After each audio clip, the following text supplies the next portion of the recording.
Punam Putaram Nokchari, I know Hosik Lazaribama Pharmacy, Quiggy Babung Chongtham Bijoy, Quiggy socio-political analyst ki yumda, Qui newtv team la Akanda Papung Wadi Sana Zabagi Tanzadu, Lojagi Hanelak Sabani, Hosik Lariba, Manipurgi, Quiggy present situation of Manipur. Manipurgi Oriba Hosiki, Pibamasi, the Tongan by Ishune Pig Tanlaba, Dugumba, Lamdama Makani, Maduda Yam Marui by Quiggy, Maite Madi Cookie, Anigi, conflict a seeing a sea, a simaksu chahi any pavanumini, Masida, Maitegi civil society organization, Singna, a Quiggy people convention, Hainasu, Masidu Pangtugli, Cookie Rongisu, separation day, Haina Pangtugli, Masida, Quiggy, Lariba, a Quiggy Manipuri situation, sing Siga Marie Lenana, Pabung. The Watai Sanazabagi, Tanja, the Lozaboina, Pabungi Sangaida, a new TV team. Welcome to Wibagida Magtasuhan and Pabungo, Tagat Puntochari. We quite like of teams. Cookie militant Chingina might take a population, the Onjalapase, make it down home the neighbor. Masi Onjalapas, the state Kinatra Central Security Force Marang Kaina lady in Matamda. Makoina Tinabagi Mohota. Makoina Tamina Makot Punula Toga, Maitei Praza, volunteer Miamka, Cookie Praza, volunteer Miamka, Tingnan Mase, Masi, why did live of Tuni, India government, a town plan, Marana, Imodism Baransi. Say any Parakans, Uri Eva. Career the Micham population, Praza, Ani Hanahan by the say, Yam Queen and Liza do not later get them name Manipurgi, integrity the creek, Amachatana, don't later get them never. Masi. Matamdagi CM Birena Tauribra, Amishana Tauribra, Madam de Kangre, but Aquina Chayeni Mapung Park and Urapase, Praza Ani Hanahan Bese, Masi Karima Agendama, Manipur is the Kedamida, Aquagi integrity, Chet and later, nobody Sweden Maki Merge, many questions arise, Torkani. Aduna my teachings, I am, but Toguri, my teachings, Manipuri Mapuse, Noizu Nagazi Kukiniana. A majority were a 1/3 and the plan may Yahweh 18 years ago. What is it? Salona Samjala? A hoyi, Sri N. Birena Chief Minister ordering it up. Mana Chief Minister from Tadoking the Va, winning Masi over the Amisana full chance Laurego. Put full chance Lauri Highway artery, more in head command Pidre. Mana Highway security force anti Indre, Aragomana covered a Karida. Ahoy Basant over the Hendry. At the manner, Tokanda Manano, Hagi Diligalapara, Ching Amichagi, Tampana, a year title. Madu Haido, Asumuno, Tabaka Amisana Pai is a Kangeva. Kangedi Karino da, 100 Governor La Akanda March, Tang, Panda Highway Hango, Kanina, Nomadi, Amuk tried to win a couple of weeks. Missy Mina, Tue, Amamoy Masire, Mika Musea, Police Parijam Taure, Sige plans a governor gi Nati Kangeva, Amichaki never. Madam the city brain a same way in the zoo, bus Chapin, there is any Chakiva, Homo Chakiva Ventoi. Came the Canada with the art of the vida. Highway, Governor Taure, Birena Storm. Birena Storm is Amisagi, as on the instruction is Kang Evans. Manor of Nico. I think Sri Amisha Home Minister, Maggie Soid is Manipur Iran jail state a pit pen in a Makupni Yang Bahiteva. Mana Bart's eye view daily the intelligence reported Torga low in a Kong Madonna Toropa solution say a Masi Manipur Parazana's pain day results of Pung Deva. Aduna, Mediata Karida Mang Halit in the Manipur uses a Keneba Tarup High Grena. I want a high cookie order in a high. Parliament Myanmar the Chancelapa cookie militants and Muhai. At the beginning, Amuna trust deficit in Muhai. Abuna City, a communal ethnic class, Manipur, Toina Togan Baponi, kind of Muchai. Magic consistent with this year. Carrying the man are the birds I view the Yang Musica ground reality, the Chanadre.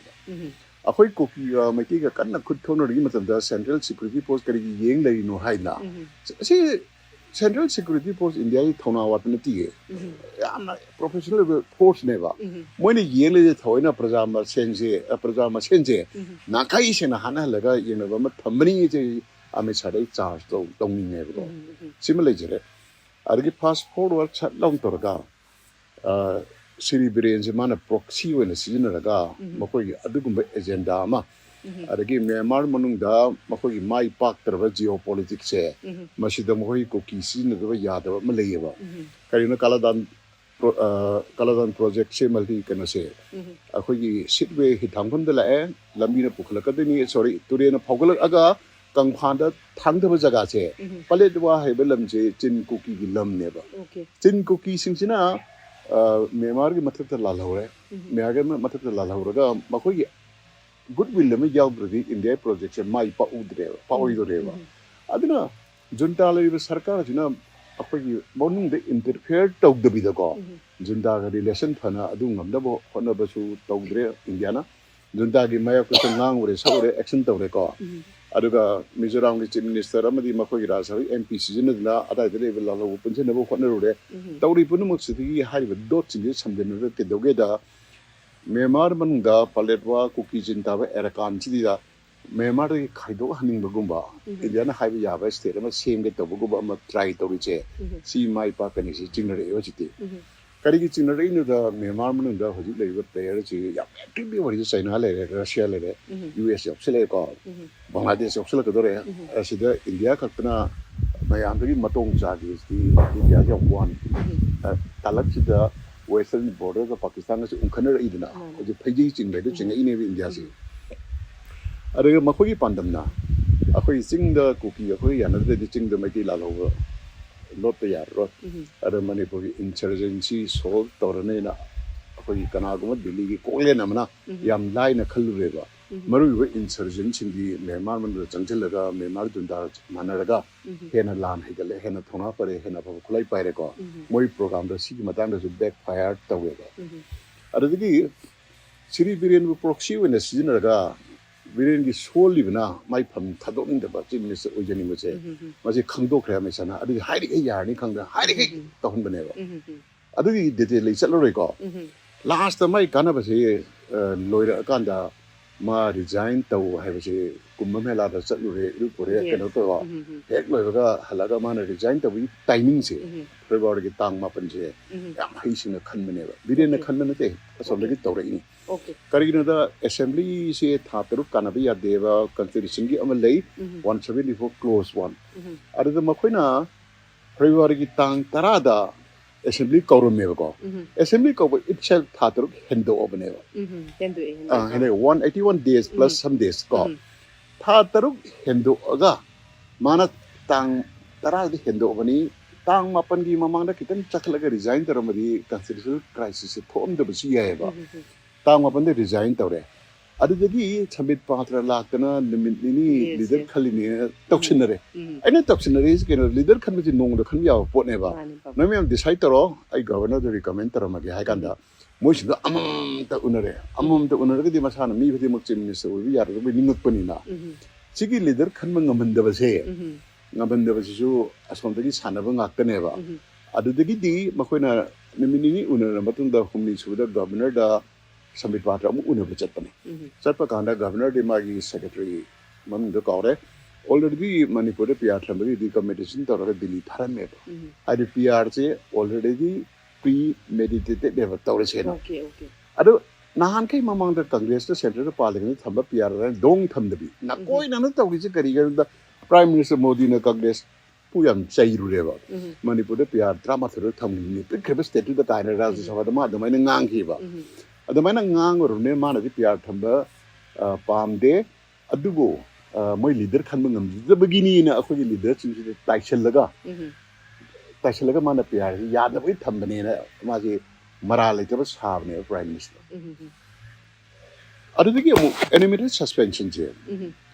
Tang Mapana Biran resigned Tore, could have Tamabama constitutional crisis, Tatarki Dulce, Masi Tedopu Yarameva. Tang Trom the which is a well over highly manipulated any sassan like there.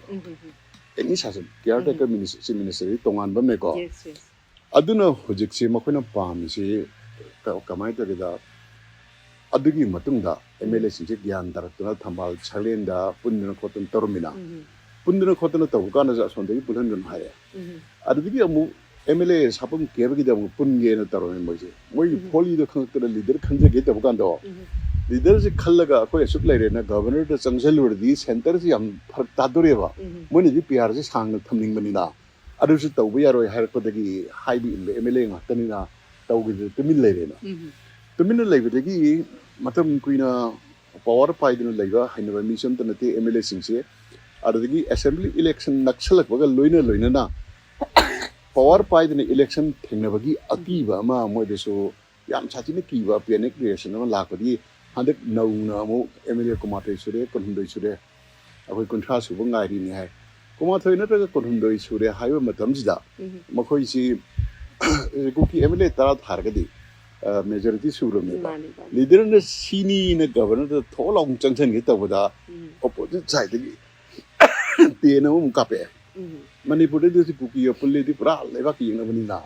ada khabar da moi simsi kuki MLA pulle to bi ni hara pudi swai la na do to kre ko khabar da mu kari harake da akoi kontra su bu ngai ni mu hare hoje kari kontra su ni ge le sarkar sem ge de leader khando unanimously governor the same ge thok chang governor kari harake ing se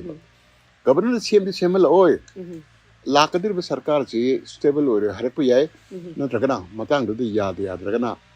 akoi animated suspension thamamba se assembly dissolve tore constitution crisis there PR se sang to ne ba center ki intention karino manipur gi irang se si lotion da si bu lotion kan da kuki sing da kedang oi da india ko mena khut tharoi kedang oi da akan mo wanga oi ba kai ne Myanmar da moi palet wa hari area se kuki chin area se da india gi achau ko khabam lei ri kedang oi da khut tharo kan su sei ri ko khulai khongop gi matang phangi pha ba khangi tapak da yam bat tawi dina ngasi tapak gi khulai khongol li se la ki khulai lising rum sure na har pawm ta gi ko adaga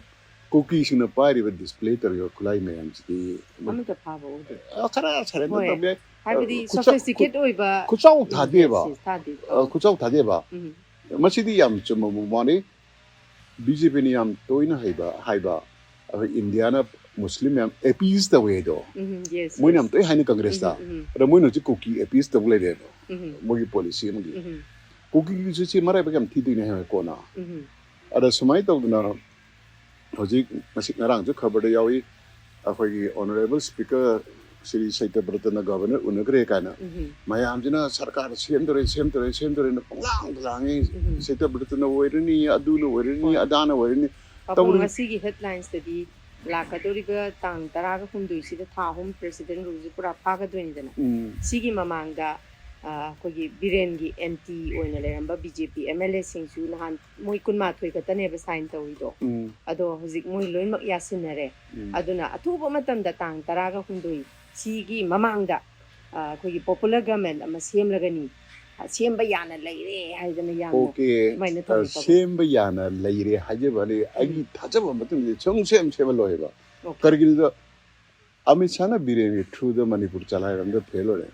Actually, the governor ek bala jam experience bureaucracy. Jam experience bureaucracy. Mana pakhle iba Chongtham jinta matam khara la ga tabna Manipur da shanti porke India ga sonda tawriba geopolitics da polama ta gi sinu khalle ba. Adugi pandam do phangdring da la iba tang trom da tram da thaum pharen tawi do. Mado chum maju agi motor di mado ka hai chance zero ni. Okay. So we were go. Madam the PR Tamapi Pandam Pangri.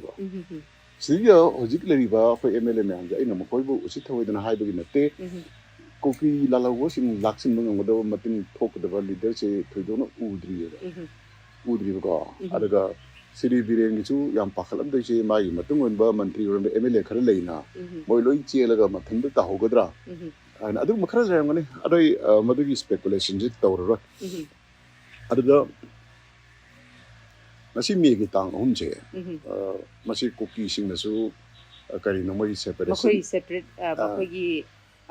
separation dia na pangtui. Separation dia hai jusno independent dia hai gira tangai sing ba, aibu hai jauh di na. Koki gidi megi tang hunje, moi suicide dia na palan tu kan, koki suicide tu di population attack terus India ki lang dek thuri neba. Suicide tu di hojik ci Myanmar da India ki policy phagal paring kang de phalak tarong kang de koki de moi na support tawriba security support je si lo to ki ba matam de koki ki phi yam phasde ba okay yam phasde ba ahung yang ngak pa mana ngasagi kogi hojik ngasai even Union Home Minister Amit Shah na su tongan version thamni habis mapabung mayam na khangdana leire ko ST gi ne na mu haire High Court ST pass taw paine na haire adigi illegal immigrants sang paine na mu haire handak ta parliament ta tongan ma makhoi gi ethnic class yam thokpa du even maitai ga muslim gi matang du bau man tha pan gi ba nimit tha du bo yam la na pan gi ne pabu masida aina pabung da laksani wa pham di chahi ni phajala ka dor bisda cookie sing na tauri ba thong si di terrorist amana tawda ba thong ga chap manaraba madudagi bu hele ha ba yari pabu jiri bam gi angang macha yauna hat laga even pikraba angang na tin chama re hostage one thamaga rep toroga ising da thadarak pai pabu si terrorism gi thong na te haibda haiman ba thokla roida bane ba pabu si phawda ngasi khoina thengna ba si Churachandpur ne dudagi tengna upal ne kangpokpi ne makhoi gi separation DAC da magistrate na dum ayaba piri makhoi ji matau karam India government na makhoi si terrorist ne haina di sulaw thoktre aduma po free movement da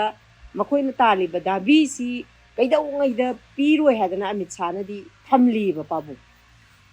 adum oi thamlei ba mayam se ga contradictory oi ba kanodi adum maklakpa Pabung sigi matang di pabung geu. Citizen na moina Sri Amit Shah na haibase akoi cham thajaba thamuradi akoi lan gani maje matter se mun khangde isba khange ngale ma aga mana piri be experience masi Manipur ka hello ide Manipur kai debi ai ada Manipur nga sai na makok ta haijaba maitei na politically masing yamne dominant oire leidna masi maitei je pixelan bagi agenda amadi leibra na chingnabang haureba aina chingnari che kenoni ai bhamna sabanate thuiba thodok mayam chine adigi home ministry gi miyengda terrorism hai definition karino Pakistan lagi Kashmir changsalakpa nantraga Gujarat mandir aksadan tarumba si katna terrorism moibra yes international gi oina terrorism hai gi definition am leidna kokina khulai paida mida kihan khondra mayam tanthorpa war declare to usna taba ara jiri gi adok nungai taba thokdok to adu terrorism ni lakthokte modi wam ta ngang teba adudi makhoi gi wakhalda ai khoi gi terrorist China Mugi terrorist na Kairi is a Kangeva. Pakistan Lomdagi Natraga say India Manungi any Muslims in the Torpa terrorism hack the country topa. Adago whereas our terrorism. Yes. Now our terrorists are determinedly topa. Double standard chess hider lay reva India Gomeji. Muna Hagira Hira Ure Lade Akunis Hire. Adunadi Masi Kamai to Dogeza. Governor Chizu Atopa agenda, Magaluna Center Tarakani, Magisu, Tabuk Lokapedi Uri, Ma law and order restored Togena, Makales with the Kangi. Madam de Karinda, Manipur, Amukta Tokitriba Monda, IPS probation 2024 BSK Taratok Pusalapache. When we have a Pamje police station, OCD Hendevka, probation Lady Mina. Other governors in a law and order restored Torokena, whatever Matanda. Manipur police station gi level yona reform tawdradi yaroi hanama khalle je khangeba akhoi Manipur gi officers in matik chada banate adu political influence yam cham ubana maram wedna mo je professional duty tarokpa matam ko sidi sakmai yengna bari am tawe law and order enforcer bada sakmai yengna di kayam kena tong adu gi hoji Manipur shanti halai mu hai amisana hanjale mu hai kamna hai halani mu hai Santi Halakajakaran Gandano, Mayano de Haineva, IDP 60, my memory Hanjalaga, Aduna Santi Hanjalapa Kaurova. Heman Jet, Bigi, Justice Pigidura, Ziri, the Pidura, FIR, listening trying to pile Doria, FIR, and the logical conclusion of Poracadoriva, Justice Piduriva, Saimatana, Yamlu question of Malacaneva. Pare.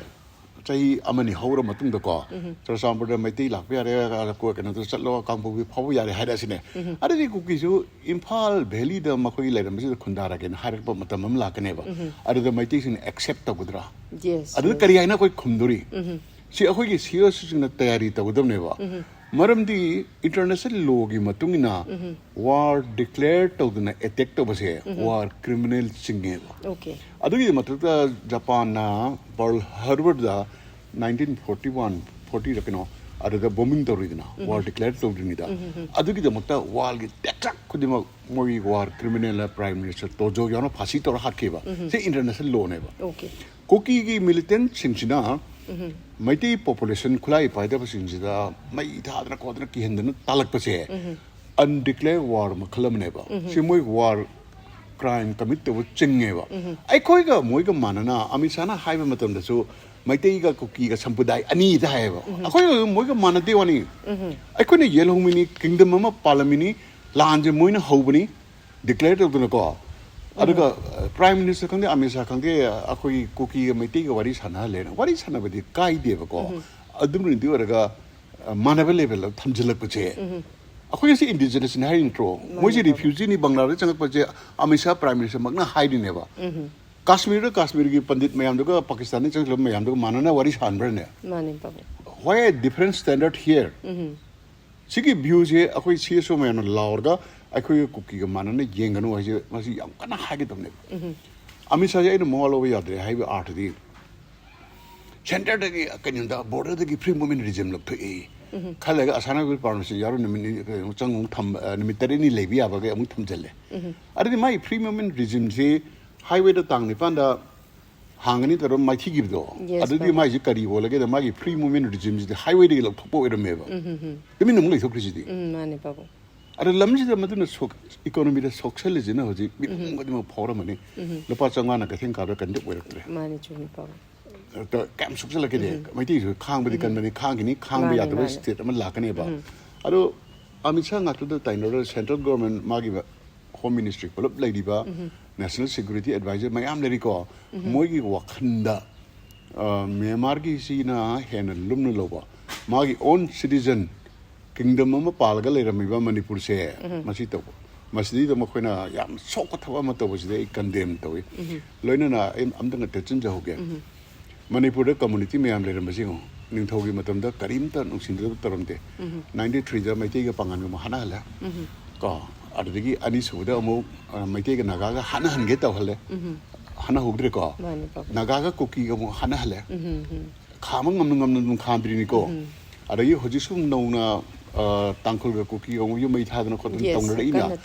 si gi kana se akhone sing khai bi masung ta na khai do ga punchun bo wahan mo do adoina manipur si amisa masamang na khai gi bani Tripura ga Manipur ga di merge agreement makha da merge tar kunina khoi bifurcate to bi yaro bifurcate to bi ya draga professor bimola kana da hagi bido riam phaja sentence ko yawe no gi budget ta khangde amada khangde Manipur ji hingde ya de ni hingna ba pi ba se masi kuishale congress BJP wan ta ba masi kuishalak pasina akhoi da development de udre pire budget khar da so public ti yobdi khajit ne ayam no pocket chang huru ngakani ko aduna Manipur miyam na ngasi merge agreement ningchang le na man haibdo masi India ko mi khangi akhoi je khangi professor bimol so high grade budget khangde amad khangde ka khajitang Manipur de mun special care pi gidam ne ba lairibe economy there quite short development there quite short corruption quite gi wangi marks the insurgency group mayam gi sankai tung wai na hai den cover da hamnari ko si punamak si yenga praja sing je hobung na ba moina budget ni law and order da corruption PRC gi am chaw mathau moi pangthok thri ba moi law and order da yam kanna mai onjali ko corruption mutpada equally mai onjali no ne ba Manipur praja na any pali ba sarkar thajar trisi ka gi corruption jino ne ba praja gi confidence state or central government restore to bom change ba restore to the corruption mutpada na akhoi thadarak pa paisa me am cha gi mantri khara phar jail thamam change ba sigum thaba ma governor sina tawdraga di ma gi mission je mai paw ai smai tham je okay papung hojik papung na akhoi gi hojik thambi gi ba even international law gi matung ina lan ama law thoktana ka pa mi hat pa khun pa ya de habi matang sida akhoi gi article 113 se gi matung ina habi hojik phawda sigi matang da even Manipur da kuki madi maitai na thoi ba conflict and sigi marakta government of India gi achau ba khut yawe habasi mayamna haina dana leiraba wafam ama khakni si phawda hari ba kuki sing sigi mathakta terrorist ne haina law thokta ba masi magna article 130 13 gi matung ina amit sa gi mathak ta kana gum na ti book to bungam ba gi keno si di leitaba pabung adu hojik phobada habadi cookie singsi ngasai government of India na biren se proxy soina season bagum amuk cookie amadi maitei ani gi conflict asigi marakta waroi sinama purok pangam dabgi achauba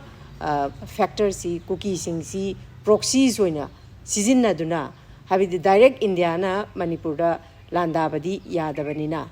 Indian army singna ka khotpasidi yadabanina cookie singse proxy soina season na re habagi matang amasu pabung leri pabung si matang pabung gi ba mo che kari kamaina thambini hojiki cookie sing proxy when season raga maitei da attack ta holle na hai base naron sangsan ka na jo khabar da kai ni ure ko community jo hagi ru ko hai pabu masi ai percentage yang wang na chum me na khalle ko adaga barabar Indian army na cookie sing si makhoi Myanmar manung da geopolitics da season ba da natana akhoi irang ji howdring da cookie ta be area da ne ba maitei la lawo me am lo la mi je aduna maitei la lawo sin da kai ma setback pi ba ji paw ji kana na pi ba no ji khoi dum ching nei ba asanai phone ju moi de am dum tawi ko si me am ji samjin ra kan da makhoi ji Manipur gi maitei la lawo sin ji nam thana ba yam kana honna ba da mateng pang ena khalle ba aduda ngasai masigi matang da India na regret taroka da ba malei mun cookie history je khangdre ba cookie sing je khwai ri thak jaba ya da ba jati ne ani chu da khoi number 1 opportunist ne ba hoji si kari ba Myanmar rom da gi Chinese army phogjel en khalisi ne Chinese na ngam ga da ba ur di moi Chinese firan pa ra mang thar moi la ka da jati mase 1857 gi sipoi mutiny haina bado adu thokre ba moine betray ta buche sipoi mutiny gi to matam da Bangladesh ki hoi northeast sam nang leba kem sile la kenone adu da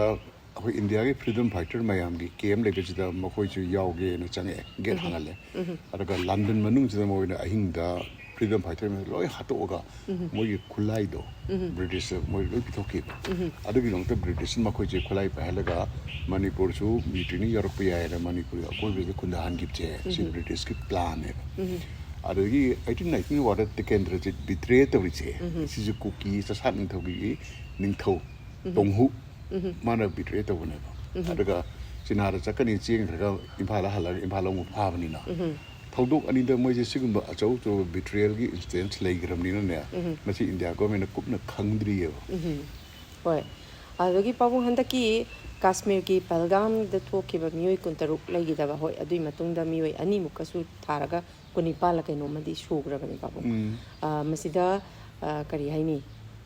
hana tongan ba state singi khogi makok thongba singna Manipur gi issue je dum khara khara laurame adumakpu haujikti Pahalgam attack sina maram orakanda Manipur gi issue si pura na thai gi gadra haibagi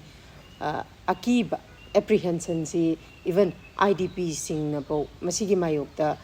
protest tauriba habadi khudakta Kashmir da thokpa thodok tu da di terror attack tu da di khudakta magi lawbam thokpa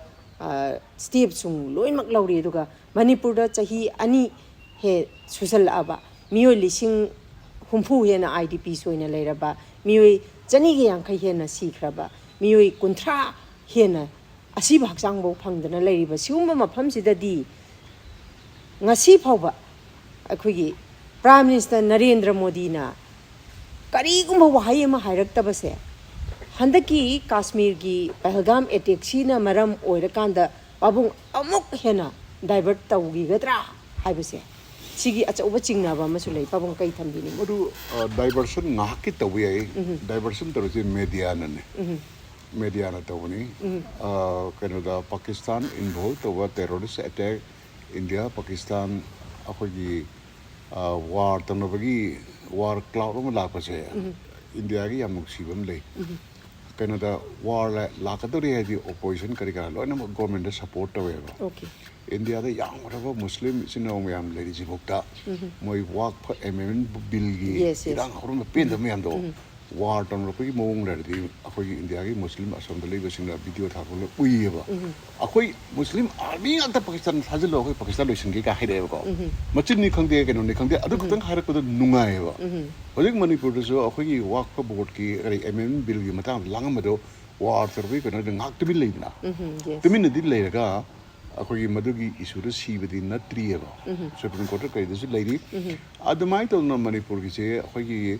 ꯋꯥꯔꯣꯏꯁꯤꯟ ꯑꯃ ꯄꯣꯔꯛꯇꯅ ꯑꯅꯤꯃꯛꯅ ꯄꯦꯟꯗ꯭ꯔꯥ ꯇꯧꯕ ꯀꯥꯟꯗꯅꯦ ꯇꯧꯕ ꯀꯥꯟꯗ ꯑꯗꯨ ꯇꯧꯗ꯭ꯔꯤꯐꯥꯎꯗꯤ ꯏꯁꯨꯁꯦ ꯂꯣꯏꯁꯤꯟꯕ ꯌꯥꯔꯣꯏꯌꯦ ꯄꯍꯜꯒꯥꯝꯒꯤꯁꯤꯗꯤ India Pakistan ꯂꯥꯟ ꯇꯧꯅꯕ ꯌꯥꯏ ꯇꯧꯅꯗꯕ ꯌꯥꯏ ꯑꯗꯨ ꯇꯧꯅꯔꯒ ꯑꯗꯨꯝ ꯂꯣꯏꯁꯤꯟꯈꯤꯅꯤꯀோ ꯂꯥꯟꯁꯤ ꯑꯆꯧꯕ ꯂꯥꯟ ꯇꯧꯅꯔꯗꯤ ꯂꯥꯏꯕꯛ ꯌꯥꯝ ꯊꯤꯅꯤ ꯑꯩꯈꯣꯏꯒꯤ ꯊꯥꯏꯅ ꯄꯨꯜꯋꯥꯃꯥ ꯍꯥꯏꯗꯨꯗ CRP ꯍꯥꯜꯂꯒ ꯑꯩꯈꯣꯏꯒꯤ ꯁꯔꯖꯤꯀꯦꯜ ꯁꯇ꯭ꯔꯥꯏꯛ ꯑꯦꯔꯣꯄ꯭ꯂꯦꯟ ꯇꯧꯈꯤꯗꯅ ꯑꯗꯣ ꯍꯟꯗꯛꯇꯤ ꯌꯥꯔꯔꯣꯏ ꯄꯥꯀꯤꯁꯇꯥꯟ ꯇꯌꯥꯔꯤ ꯇꯧꯈ꯭ꯔꯦꯕꯀꯣ ꯑꯗꯣ ꯋꯥꯔꯁꯤ ꯇꯧ ꯇꯥꯔꯗꯤ ꯈꯔ ꯆꯥꯎꯅ ꯇꯧꯔꯛꯄ ꯌꯥꯏ ꯑꯆꯧꯕ ꯋꯥꯔ ꯑꯦꯚꯣꯏꯗ ꯇꯧꯅꯕ ꯍꯣꯠꯅꯔꯛꯄꯁꯨ ꯌꯥꯏ ꯏꯟꯗꯤꯌꯥꯒꯤ ꯑꯣꯏꯅ ꯅꯣꯔꯠ ꯏꯁ ꯑꯃꯗꯤ ꯕꯪꯒ꯭ꯂꯥꯗꯦꯁ ꯁꯥꯏꯠ ꯇꯥꯏꯅꯕ ꯑꯦꯔꯤꯌꯥꯁꯤꯗꯁꯨ ꯐꯤꯕꯝ ꯌꯥꯝ ꯐꯠꯇ꯭ꯔꯤꯑꯕ ꯁꯤꯂꯤꯒꯨꯔꯤꯗꯒ ꯈꯨꯠꯂꯥꯏ ꯄꯩꯁꯟ ꯈꯣꯠꯆꯟꯗ ꯉꯔꯥꯡ ꯅꯍꯥꯟꯗ ꯇꯧꯔꯨꯔꯤꯗꯣ ꯄꯥꯀꯤꯁꯇꯥꯟꯒ ꯋꯥꯔ ꯇꯧꯅꯗ꯭ꯔꯦꯅ ꯑꯃꯨꯛ ꯋꯤꯗ꯭ꯔꯣ ꯇꯧꯕꯁꯦ ꯌꯥꯝꯅ ꯋꯥꯕ ꯄꯣꯠꯅꯦꯕ ꯃꯤꯁꯥꯏꯜ ꯔꯥꯐꯥꯏꯜ ꯕ꯭ꯔꯍꯃꯣꯁ ꯃꯤꯁꯥꯏꯜ ꯄꯩꯁꯜꯂꯛꯏ ꯃꯌꯥꯝꯗꯣ ꯁꯤꯂꯤꯒꯨꯔꯤ ꯀꯣꯔꯤꯗꯔꯁꯤ ꯕꯪꯒ꯭ꯂꯥꯗꯦꯁꯀꯤ ꯔꯤꯇꯥꯌꯔ ꯖꯦꯅꯔꯦꯜ ꯑꯃꯅ ꯀꯩꯀꯩꯅꯣ ꯉꯥꯡꯉꯛꯄꯗꯒꯤ ꯇꯧꯔꯤꯅꯦꯕ ꯔꯤꯌꯦꯜ ꯊ꯭ꯔꯦꯠ ꯑꯃ ꯂꯩꯔꯤꯅꯦꯕ ꯑꯗꯣ ꯍꯟꯗꯛ ꯏꯟꯗꯤꯌꯥꯅ ꯊꯦꯡꯅꯔꯗꯤ ꯋꯥꯔꯁꯦ ꯊꯥꯡꯒꯩ ꯁꯦꯡꯅ ꯇꯧꯅꯔꯗꯤ ꯐ꯭ꯔꯟ ꯑꯅꯤ ꯑꯍꯨꯝ ꯊꯣꯛꯂꯛꯀꯅꯦꯕ ꯑꯁꯤ ꯏꯟꯗꯤꯌꯥꯅ ꯁꯦꯝ ꯁꯥꯕ ꯇꯕ꯭ꯔꯥ ꯁꯥꯗ꯭ꯔꯤꯕ ꯁꯥꯔꯝꯃꯅꯤꯅꯁꯨ ꯈꯜꯂꯤ ꯁꯤꯒꯤ ꯃꯇꯥꯡꯗ ꯑꯩ ꯌꯥꯝꯅ ꯈꯪꯗ꯭ꯔꯦ ꯉꯥꯡꯅꯤꯡꯗ꯭ꯔꯦꯕꯀꯣ ꯑꯗꯨꯅ ꯍꯧꯖꯤꯛ ꯄꯥꯀꯤꯁꯇꯥꯟ ꯁ꯭ꯄꯣꯟꯁꯔ ꯇꯦꯔꯣꯔꯤꯁ ꯍꯥꯏꯅ ꯇꯧꯔꯛꯄꯁꯤꯗ ꯍꯤꯟꯗꯨ ꯉꯥꯛꯇ ꯈꯟꯗꯣꯛꯑꯒ ꯍꯥꯠꯂꯦ ꯑꯗꯨꯅ ꯃꯣꯏꯗ ꯏꯟꯖꯜꯂꯤꯕ ꯀꯥꯡꯕꯨꯅ ꯏꯟꯗꯤꯌꯥ ꯃꯅꯨꯡꯗ hindu Muslim kasi mayay krek ama chatlaga Pakistan ki michang chang kadra sine ba Muslim singina whereas India da yam Muslim mayam jina Pakistan da michang chang ho to Pakistan da condemn tore moi gere thabi bhare ba maram di India sida makoi mama leba oina nungai na leram ba to thugai re ba adu attack tu ko aduga Hindu singi side te Hindu fanatic sam leidina moi side te jo hanak di khara gyan ta ba male okay yam kana law khongba anti Muslim kana kya ta de ba ko aduna terrorism gi horok phomori ba Pakistan hanak je Pakistan ne horok pani horok te di media gi wani aidi mun khangde ko mamang ne di makoina sponsor to what terrorism yam ta we je mo gi defense minister oiram bamna admit to thokre ba yes ada moina haibasi West amadi Americana Europe na injin bane na hai gre ba ko anyway matanda gi wari ni ada handagi matang da di India da jati bijati khaida bida opposition khaida bida pulup le pase masimadi akhoi gi strength amane yam nungchiri de na Manipur da yam langamba wa ko amendment bill gi che chop lupe ba yes mo Supreme Court case tawre na lupira na traga war gi cloud se la ko matunda akhoi united oina leitaba ya de harira adidi mimi gi interpretation agi di phajai na khal okay papung do dagi akhoi hojik ngasi ma case chahi ani phabagi tongan ba akhoi even amuko su aduma makhoi maikai dagi pira e folks ki pira e yam chauna responsibility lauraga ko komina su people convention haidan kuman lampak daga pangtho iko babung masida babung daina lakchaningi di hojik babung hojik lairiba president rule si adum chathagi gadra natraga na makhoi gi speaker Satyabratar ga governor ga unabada athuba matam da tha hum si phadringai manung da popular government number semba yana ba leire haba warol su statement su thamla i ba ko pabung adumakpu pabung nang sai thambi gi ba warol gi matung ina masi oithokpa si yam wana ui masi oithokani haba thajade haba warol su thambiri adu pabung miyamna pami si waroisina ma pami habadi peace pami adegi nomagi daily wages sing ni pabung chi yam hena wari se pura economically pura breakdown chatlaba dugumba leibak amakak ni masina tungi charol surol da chahi tara hen sotharaga daba adugumba leibak amakak oibagi achauba mami amakak tarak pasida pabung da hakna lakchani di pabung khoigi khoi pabung khaide mani na gasu yam toina panbiba akhoi haunaroba naidana June 18 gi da thoki ba thodok sumaina tawdana June 36 and double oiba June 18 adumba amagi ihaw masum yamna tangai phedraga di darkar oi ka habagi kaino ma thambi pabungi mota kari haini president rule sum laiba su phagadran khalui masigi su habadi thoidokna masigi kanaba ifang phangdre popular government ama khudakta hojik thuna semakani habagi thajabasu leitre adui taragadi pabung akoi public se kai dobatai kari dauraga akoi government of India gi makoina habidi tumdana leiriba akoi de thoiba poche makoina discriminate tawraga deny tawraga leiriba se makoi da phawhan ge khanghal lage haidi Kashmir de lauriba sigumba decision ama Manipur gi damakta lauge haiba taragadi tangai phadana pabung hojik se kari tawbatai pabung masida akhoi chanabi matung ina ko anawa sasana ma lakpo matung da mai honeymoon period ena 100 days di pinay ba elected government khangde PR khangde ko 100 days se sarkar amna kari direction da lakadani gi paikhatlaga direction ji chumdabra habisine ba president rules in Manipur aina sum gi ngode majority na pamnari ba si pamnari si kari gi marum ginu da kanda moina tawri ba manungi plan kari kara mayam kumna khangwi wana te ko president rule hek lakni mamang gi chasan je sida praja sing ji lo leitaba akiba semblance mi gi mayum da thomjat bi kocham je yam tin kal wanga ma ki ba life da agi yum da thomjal traga so insecure bi feeling ma leram do PR hek lakpati khulai kya surrender to hole ama to hole surrender tariba group mayam jina khulai loina suna tawra tawdubra I khangde adubu tawgre hairamnina phone khulai sinna akhagi mi gi caption mi khosam mi pak yar roina mi sing sense of security jina hana maru ori je are hojik akhoi yam pam da ba akan group amana attack tarku matan da wakat tabi nabam leire ba tabi nabam leire adigi handaki new year da hakung new year da lilong da muslim yang kap na hakki do yes handaki new year da hakung da mamangida ada ta bo yan ngai ta ba yan bloody khoi I nai uba kano ne ba mi hada mane ba ada dus adun ne har ga tumin tho election gi ba adagi shikari gi no ai kan da drug trafficking ga ra ji government na packet pa thabak ji pien da ba jail khara tamai thado ki ba lo khoji jogi ke su lai re ko government gi acho ji na interfere ta buge drug karbar ta bo phar ka phajana phangum ta pa cherak phangi hardi lanai lu khulai pa be pai da bana maranai drug phaba ke su chanro e ba government jina fail oira pani hiram khudi makta adagi se isam chamba kana gumba ason ba amada akan mamna attack ta be ta akhoi kari haiduna khap panchayat ki type torpase law and order fail orpase masi siu am tholpane ar PR la padi bi madu khrap phabrai nei kan khrap phabrai khale aina ka Facebook yeng da mi sing je masa gi wakhal ga free da phong tong no misi uiye ba adumapu pabung president rule la e PR che akoina 100 days su yeng ji mana khongtang aina ubadi ngasagi IPS na ha professional kanoda traffic ko pusilak pase yam tam tona akhoi failure ba law and order machinery je maji semgalaga amtang phajana ma laibak yengi na khanma mala adu pabung habidi president rules leiragadi president rule gi manung da government of India na governor gi kuthang da pire iba power have the fail ore se pabung ngasagi tang nipan gi free movement national highway amadi tongan ba lambi sing loimak chatna ba thokna ba yarani haibane ba adu hit and trial process the folks na tawgre chatpa ngamdre adugi mathakta amisana lauthoki ba matam du da mahang na haiki ba da national highway si chathok chasin tawba sigi mayok ta lakpa mi pung khuding makki mathakta ain gi ba chap chaba cherak pigani haibadi haigi bane ba babu adune amisa je mawalo ya dresi adu ba ta adredi ma si ground reality khangde ba tang ni pan governor lere adagi biren cm ba tokre aduna hekta ngamani na ground reality khangdum tori ba adagi thengnari ba resistance di ma khangani ko adu pabung ai ai ko ki mi chang ba na te ko ground reality to khangdana si awam ga legi akhoi irang ji hora ka na kuldip sing na security advisor wena hapak pa matam da ai khabar ka ting hu thami ba mana hagib si kang pokpi labi thingi se force na thuai ba ngami hai mana ko adubu force na thuai mo ta politically yanaraga hangdom na phai na kuldip sing na hai gi ba mana so force na thuai ba ngami da ha mars tang ni pa na force na thuai ngamra yes ma so haidok ki bane ba khabar ka ting nei ngom da chena pa ma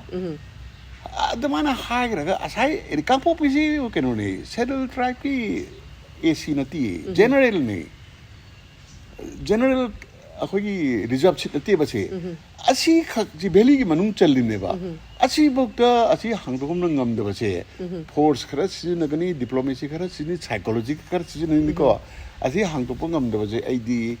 남천도 버니는 라위 그리고 남천도 버나 하비디고 강포비들 람비 팅거지나 까나고 그룹 응비 배샤염 달리고 배샤 달리자 거의 정시 여러 거니 블랙도 아래가 섬 사키지고 트럭티 배샤스 로고이나 Government Indiana na khoi na chasari ba Burma gi land chalo we na paisa pi disar pudi no extortion kar tok jaro ne phado ku sum male ba paisa ting de da adana sigi manung da wa am like re khoi de khang de ba u de ba ko adaga masigi matek je hang dok pudi ajam lu budi na ten khale hoi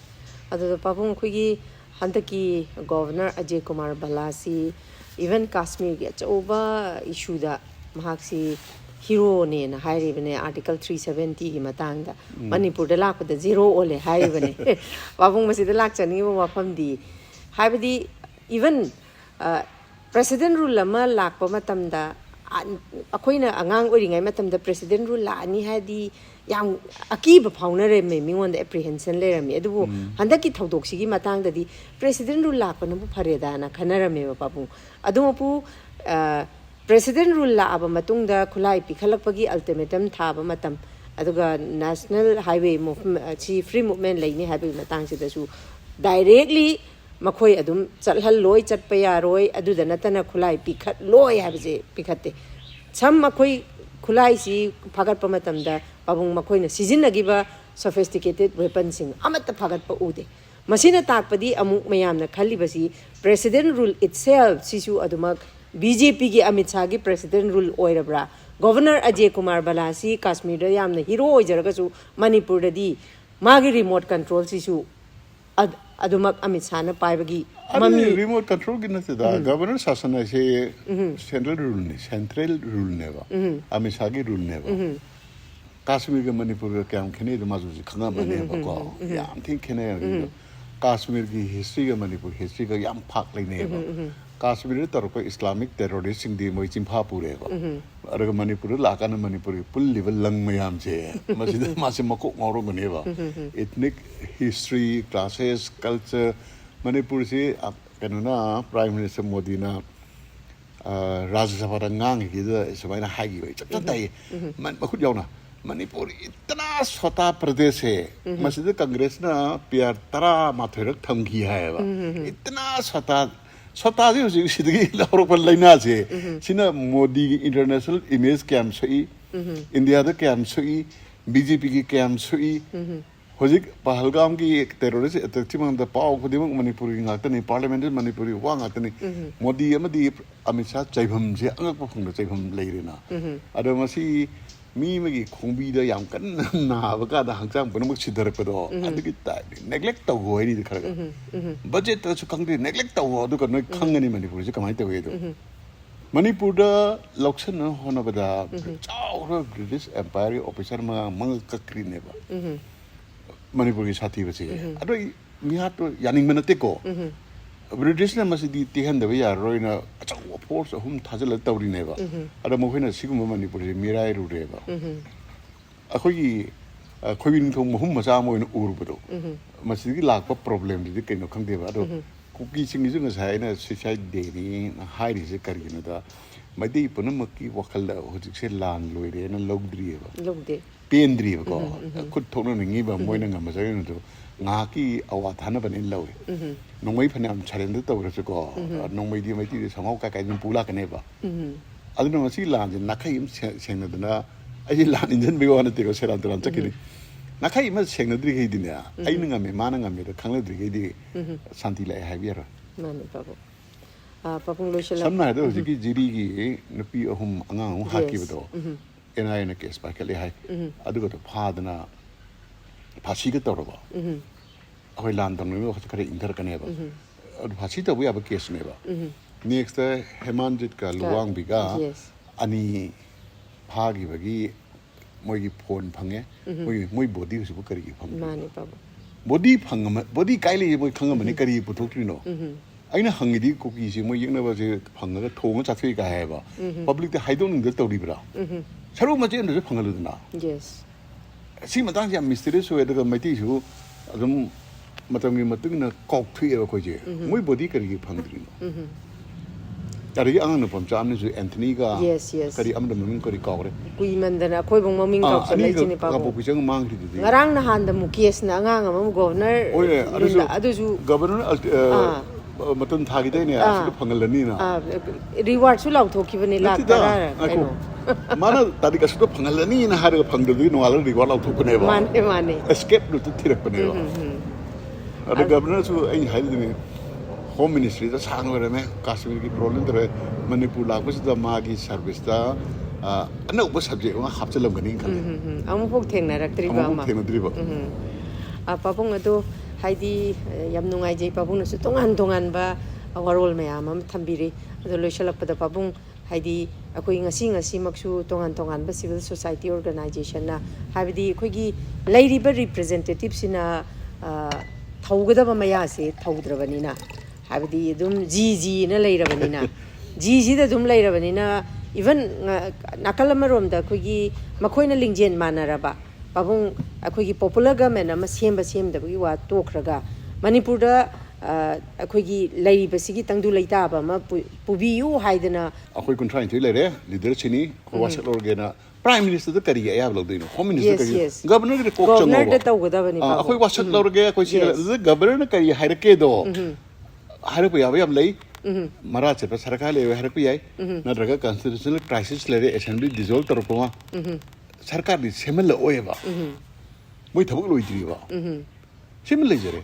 अदब Manipur ngasi mak aduk lu kur tarik sida CSO mayam na khena ba function pang to bu ju ai dungai te ba ama to na pulo punjun ba ki dewi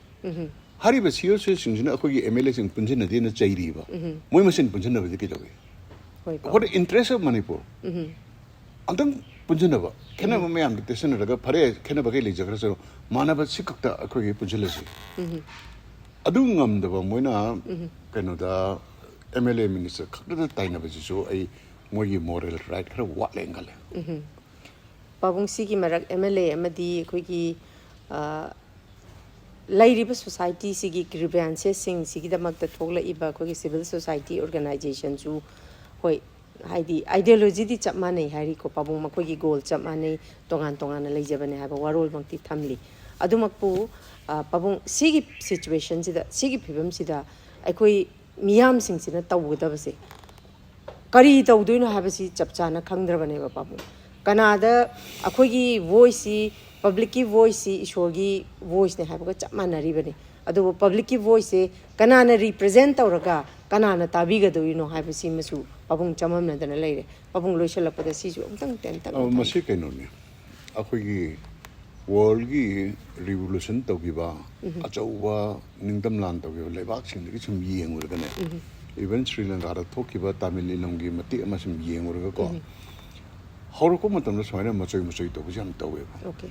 adu degi di yamna akhoi magnetic of leader am thola ganda punjan mangam bagi kaino se masi lakani ba